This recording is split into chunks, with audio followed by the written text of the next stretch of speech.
ma'am, nakakahiya sa buong mundo na ang Philippine National Police natin, who by the way has intelligence funds, hindi alam ang mga pangyayari sa ating bansa. Nakakahiya na meron tayong pulis na hindi nila alam ang threats sa Vice President. Nakakahiya yan, ma'am. Huwag sila magsasalita ng ganyan kasi nagpapakita yan ng incompetence ng Philippine National Police.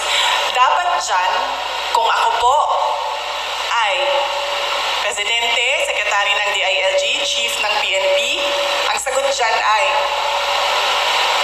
let us sit down and investigate the alleged threats so that we will know if these are true or not. Yan ang tanong. Ayan ang sagot dapat ng tamang tao. Yung tao na tama mag-isip, yan ang sinasagot dapat. Hindi yung sinasabing wala kaming alam ng mga threats.